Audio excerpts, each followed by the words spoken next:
الحمد للہ رب العالمین والصلاة والسلام علی سید الانبیاء والمرسلین۔ الحمد للہ درس قرآن کی یہ نشست نمبر 274 ہے۔ اس سے پہلے سورہ العنکبوت کی آیت نمبر 60 تک درس دیا جا چکا ہے۔ آج انشاءاللہ تعالی سورہ العنکبوت کی آیت نمبر 61 سے درس کا آغاز ہوگا۔ یہ سورہ العنکبوت کا چھٹا رکوع ہے۔ اس میں اللہ رب العزت کا ارشاد پاک ہے، اعوذ باللہ من الشیطان الرجیم، بسم اللہ الرحمن الرحیم، وَلَئِن سَأَلْتَهُم مَّنْ خَلَقَ السَّمَاوَاتِ وَالْأَرْضَ وَسَخَّرَ الشَّمْسَ وَالْقَمَرَ لَيَقُولُنَّ اللَّهُ فَأَنَّىٰ يُؤْفَكُونَ۔ اور اے حبیب صلی اللہ علیہ وسلم، اگر آپ پوچھیں ان مشرکوں سے کہ کس نے پیدا کیا آسمانوں اور زمین کو، اور کس نے فرمانبردار بنایا سورج اور چاند کو، تو وہ ضرور کہیں گے اللہ تعالیٰ نے، پھر وہ کہاں توحید سے پھرے جاتے ہیں۔ تو اس سے پہلے یہ بات ہوئی تھی کہ اللہ رب العزت نے اپنے بندوں سے مخاطب ہو کر اپنے بندوں سے فرمایا کہ اے میرے بندو، میری زمین تو بہت وسیع ہے، تو پس مجھے چھوڑ کر دوسروں کی عبادت کیوں کرتے ہو، میری عبادت کرو۔ اور یہ جو انسان کے ذہن کے اندر ایک خدشہ یا خوف ہوتا ہے کہ جی اگر میں نے جو ہے اس علاقے کو، اس زمین کو، اس جگہ کو، اس نوکری کو، اس فلاں چیز کو چھوڑ دیا تو میری روزی کا کیا ہوگا، تو اللہ نے واضح طور پر مثال ہمارے سامنے پیش کی۔ کتنے جانور ایسے ہیں اور کتنے چلنے پھرنے والے پرندے ایسے ہیں اور کیڑے مکوڑے ایسے ہیں، کئی اللہ کی مخلوقات ہیں کہ جو اپنے پاس ایک دن کا رزق بھی سنبھال کر نہیں رکھتے ہیں، اور اللہ تعالیٰ ان کو بھی روزی دیتا ہے۔ تو جو رب کائنات کیڑے مکوڑوں کو، چرند پرند کو اور یہ دیگر مخلوقات جو رزق کو ایک دن کے لیے بھی سنبھال کر نہیں رکھتے، ان کو رزق دے سکتا ہے، تو وہ تمہیں کیوں رزق نہیں دے گا؟ وہ تمہیں بھی رزق ضرور عطا فرمائے گا۔ اب یہاں یہ بتایا ہے کہ یہ جو لوگ اللہ کے دوسروں کی عبادت کرتے ہیں، دوسروں کو فرمائے کہ محبوب صلی اللہ علیہ وسلم اگر آپ ان سے پوچھیں کہ کس نے پیدا کیا آسمانوں زمین کو اور فرمانبردار بنایا سورج اور چاند کو، تو یہ بھی کیا کہیں گے، لَيَقُولُنَّ اللَّهُ، کہ اس کو پیدا کرنے والا اللہ ہے، اس کو فرمانبردار بنانے والا اللہ ہے۔ تو بتایا کہ جب اس بات کا اقرار ہے، مانتے ہو کہ ان ساری چیزوں کا خالق اور مالک اللہ ہے، تو پھر اللہ کو چھوڑ کر دوسری طرف کیوں بھٹکتے رہے، کیوں ادھر ادھر گھوم رہے ہو، پھر رہے ہو اللہ کو چھوڑ کر؟ یعنی یہاں یہ بتایا گیا ہے کہ جو بندہ رزق کے حوالے سے پریشان رہتا ہے کہ جی رزق کا کیا ہوگا، تو وہ یہ کیوں نہیں سوچتا کہ زمین آسمان کا خالق اور مالک اللہ ہے۔ اس زمین کے اندر جو سبزہ اگتا ہے اس کو اگانے والا اللہ ہے، آسمان سے بارش برساتا ہے وہ اللہ برساتا ہے، تو بارش برسانے والا اللہ، اور زمین میں سرسبزہ اگنا اور زمین کے اندر پھل فروٹ اگنا، سبزیاں اگنا اور دیگر اشیاء کا نکلنا، یہ سب من جانب اللہ ہے۔ اللہ تعالیٰ یہ ساری چیزیں عطا فرماتا ہے، اور پھر سورج کو اس کام پر لگا دینا کہ وہ پھلوں کو پکائے، تک گرمی پہنچائے، سبزیوں کو پکائے، یہ بھی اللہ تعالیٰ کرتا ہے۔ اور یہ چاند کا کام کہ وہ ان ساری چیزوں تک ٹھنڈک پہنچائے، یہ بھی اللہ کرتا ہے۔ یعنی اللہ نے ان چیزوں کو لگا رکھا ہے، تو اس کا مطلب یہ ہوا کہ رزق کے جتنے بھی اسباب ہیں وہ سب خالق کی کائنات کے دست قدرت ہیں۔ تو جب اس کے دست قدرت کے اندر ساری چیزیں ہیں، تو پھر اس چیز کا کیا ہوگا کہ جی یہ روزی کہاں سے آئے گی، رزق کیسے ملے گا، اور فلاں جگہ میں چلا جاؤں گا تو میرے ساتھ پتہ نہیں یہ کیسے ہوگا۔ تو فرمایا کہ بندہ مومن کی شان کیا ہوتی ہے کہ وہ اللہ پر اپنی نگاہ رکھتا ہے۔ اللہ یبسط الرزق لمن یشاء من عبادہ ویقدر لہ، اللہ تعالیٰ کشادہ کرتا ہے رزق کو جس کے لیے چاہتا ہے اپنے بندوں سے، اور تنگ کرتا ہے جس کے لیے چاہتا ہے۔ یعنی یہ تو وہ مالک ہے جس کے لیے وہ چاہتا ہے رزق کو تنگ کر دیتا ہے، جس کے لیے چاہتا ہے اس کو وسیع کر دیتا ہے۔ وہ جانتا ہے کہ کس کے لیے میں نے رزق کو تنگ کرنا ہے اور کس کے لیے وسیع کرنا ہے، کیونکہ وہ حکیم ہے، وہ حکمتوں کو جانتا ہے، تو لہٰذا اسے معلوم ہے کہ کس کا رزق تنگ کرنا ہے۔ اور مطلب یہ بھی ہے کہ رب کائنات جب چاہتا ہے کسی بندے کے رزق کو وسیع کر دیتا ہے، جب چاہتا ہے اس بندے کے رزق کو کم کر دیتا ہے۔ ان اللہ بکل شیء علیم، بے شک اللہ تعالیٰ ہر چیز کو خوب جاننے والا ہے۔ تو وجہ کیا ہے کہ اللہ تعالیٰ ہر شے کو خوب جانتا ہے۔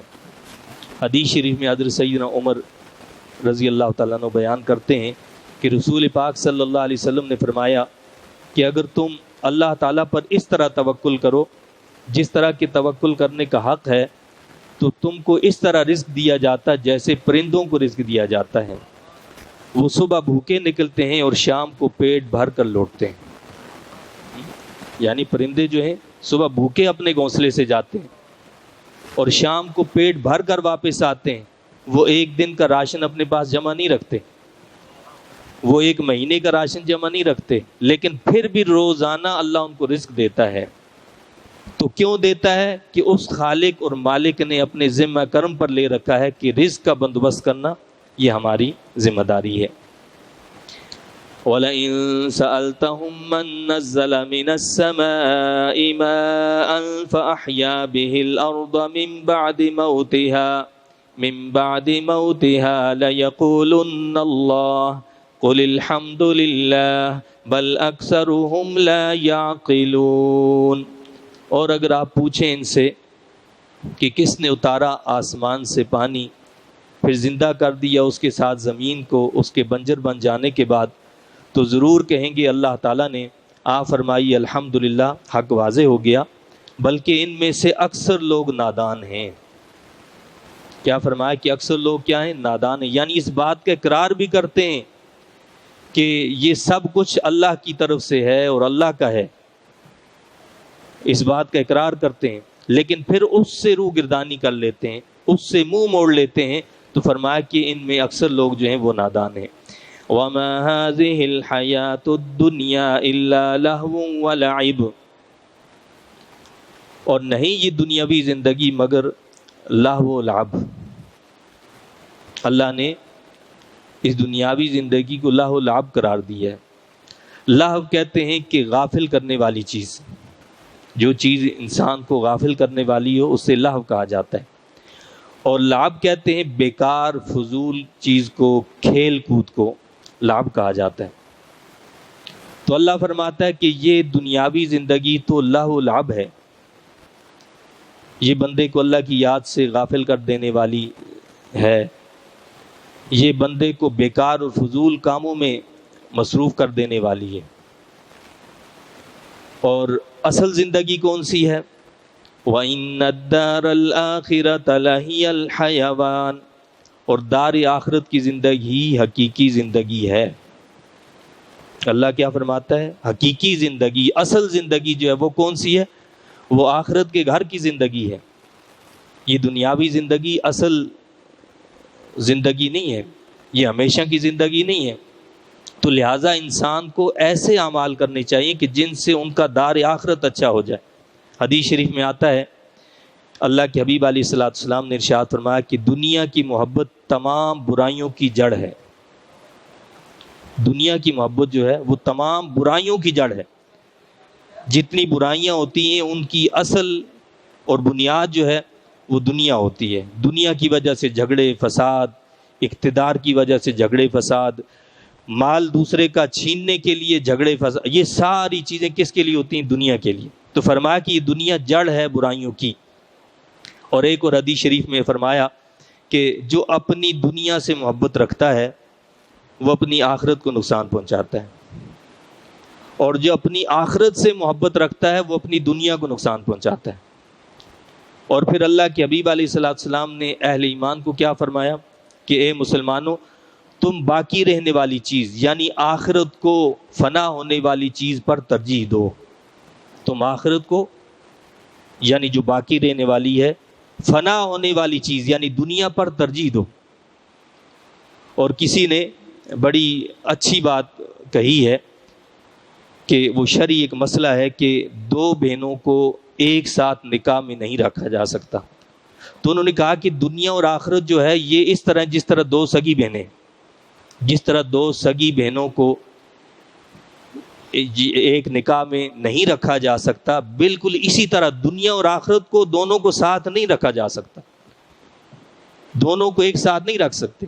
ایک کو اختیار کریں گے تو دوسرے کا نقصان ہے، دوسرے کو اختیار کریں گے تو اس کا نقصان ہے۔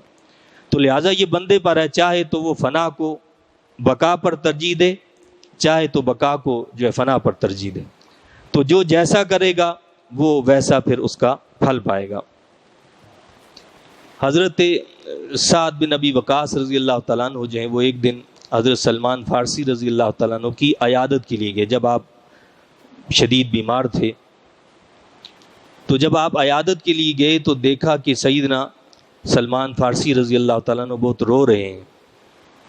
تو حضرت سعد بن ابی وقاص رضی اللہ تعالیٰ نے فرمایا کہ سلمان کیا بات ہے، تم رو کیوں رہے ہو؟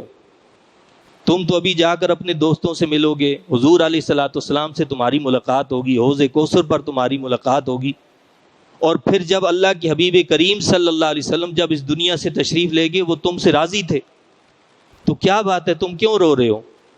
تو حضرت سلمان فارسی رضی اللہ تعالیٰ نے کیا فرمایا؟ فرمایا کہ میں اس لیے نہیں رو رہا کہ دنیا مجھ سے چھوٹ رہی ہے۔ کیا فرمایا؟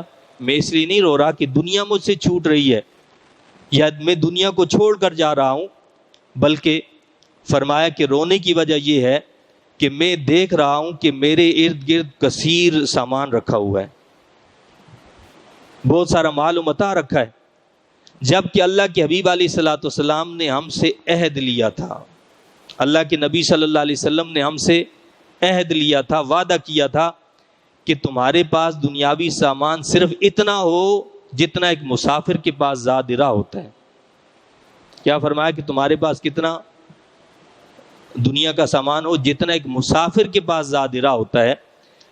اور راوی کہتے ہیں، راوی کیا کہتے ہیں؟ کہتے ہیں کہ اس وقت جس وقت سلمان فارسی رضی اللہ تعالیٰ عنہ رو رہے تھے اس بات پر کہ میرے ارد گرد بہت سارا ساز و سامان ہے، کہتے ہیں کہ ان کے پاس صرف ایک برتن تھا جسے وہ وضو یا کپڑے دھونے کے لیے استعمال کرتے تھے، جسے وہ وضو یا کپڑے دھونے کے لیے استعمال کرتے تھے۔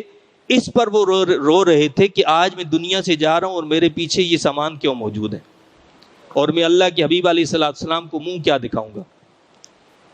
آج آپ اندازہ کریں کہ جب ہم سفر کے لیے جاتے ہیں تو کتنا سامان ہوتا ہے، سفر پر جاتے ہیں تو کئی جوڑے رکھتے ہیں اپنے ساتھ کہ جی اتنی مرتبہ ہم نے چینج کرنا ہے اور یہ اور وہ۔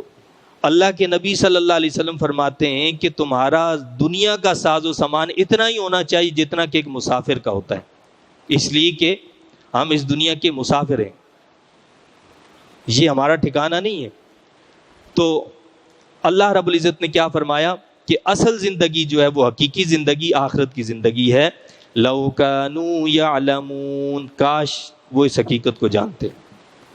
فَإِذَا رَكِبُوا فِي الْفُلْكِ دَعَوُا اللَّهَ مُخْلِصِينَ لَهُ الدِّينَ، پھر جب سوار ہوتے ہیں کشتی میں تو دعا مانگتے ہیں اللہ تعالیٰ سے خالص کرتے ہوئے اس کے لیے اپنے دین کو، یعنی مشرکین کا طرز عمل بتایا کہ جب یہ کشتی میں سوار ہوتے ہیں تو اس وقت خالصتاً اس کی اطاعت کرتے ہوئے اس سے دعا مانگنے لگتے ہیں۔ کب؟ جب پھنس جاتے ہیں، جب کشتی کو سمندر کی ہوائیں گھیر لیتی ہیں، اس کی موجیں گھیر لیتی ہیں اور کشتی ڈوبنے لگتی ہے تو خالصتاً اللہ کو پکارتے ہیں، اسی سے التجا کرتے ہیں۔ لیکن پھر کیا ہوتا ہے؟ فَلَمَّا نَجَّاهُمْ إِلَى الْبَرِّ إِذَا هُمْ يُشْرِكُونَ، پھر جب وہ سلامتی سے پہنچاتا ہے انہیں خشکی پر تو اس وقت وہ شرک کرنے لگتے ہیں۔ یعنی انسان جب مشکل میں پھنس جاتا ہے کسی بیماری میں، کسی پریشانی میں، کسی تکلیف میں، کاروبار کے نقصان میں، کسی اور ایسی چیز میں، تو وہ اللہ اس کو پکارنے لگتا ہے اور اللہ تعالیٰ اس کو اس مشکل سے نکال دیتا ہے۔ اب وہ جانتا ہی نہیں کہ اللہ کون ہے، وہ کہتا ہے سب تو یہ میرا کمال ہے، اس کو اللہ کو بھول جاتا ہے۔ تو کیا کرنے لگتا ہے؟ پھر وہ اللہ کے ساتھ دوسروں کو شریک کرنے لگتا ہے۔ وہ اس بات کو بھول جاتا ہے کہ جس خالق نے، جس مالک نے مجھے اس مشکل سے بچایا، اس پریشانی سے نجات دی ہے، مجھے اس کا شکر ادا کرنا چاہیے اور مجھے اس کے سامنے سر بسجود ہونا چاہیے اور اس خالق اور مالک کا شکریہ ادا کرنا چاہیے۔ تو یہ بندہ مومن کی شان نہیں ہے، یہ مشرکین کا طرز عمل ہے۔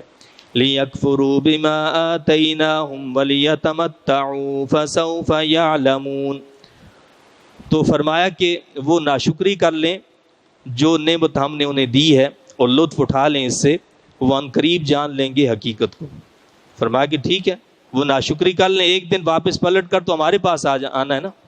دنیا میں کتنا لطف اٹھائیں گے، اور یہ دنیا کتنے دن کی ہے، ان کو تو پتہ ہی نہیں ہے کہ اس دنیا کی اصل حقیقت کیا ہے۔ کاش کہ اس کی حقیقت کو یہ جان لیتے تو ایسا ہرگز نہ کرتے۔ اولم يروا انا جعلنا حرما آمنا ويتخطف الناس من حولهم، کیا انہوں نے غور نہیں کیا، غور سے نہیں دیکھا کہ ہم نے بنا دیا حرم کو امن والا، حالانکہ اچک لیا جاتا ہے لوگوں کو ان کے آس پاس سے۔ فرمائیے مشرکین جو شرک میں مبتلا ہیں اور اللہ کے محبوب صلی اللہ علیہ وسلم کی بات کو سننے کے لیے تیار نہیں ہیں، یہ ساری دنیا کا ایک جائزہ لیں۔ یعنی آپ دیکھیں قرآن کے کلمات اور الفاظ کتنا بڑا معجزہ ہیں۔ آج بھی آپ دنیا پوری کا جائزہ لے لیں، ساری دنیا میں آپ کو افراتفری نظر آئے گی، ہر جگہ بے سکونی، بے اطمینانی نظر آئے گی، لیکن جس چیز کا تذکرہ قرآن نے کیا، اللہ نے فرمایا، کیا فرمایا کہ کیا انہوں نے غور سے نہیں دیکھا کہ ہم نے بنا دیا ہے حرم کو امن والا، حرم کو ہم نے امن والا بنا دیا۔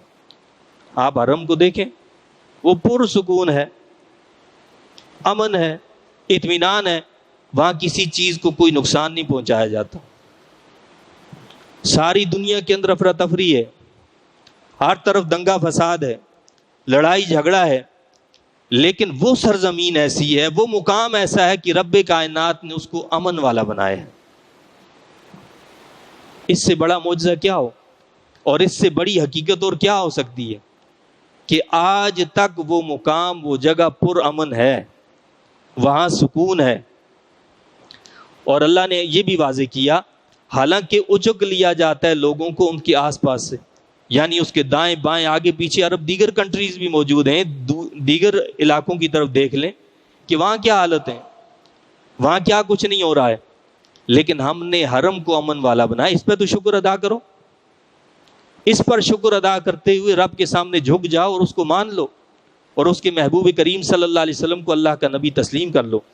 افبالباطل یؤمنون افبالباطل یؤمنون وبنعمت اللہ یکفرون، کیا وہ باطل پر ایمان لاتے ہیں اور اللہ تعالیٰ کی نعمت کی ناشکری کرتے ہیں؟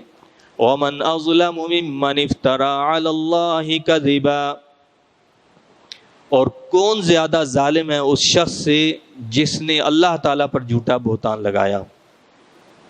علی اللہ کذبا او کذب بالحق لما جاءہ، یا حق کو جھٹلایا جب وہ اس کے پاس آیا۔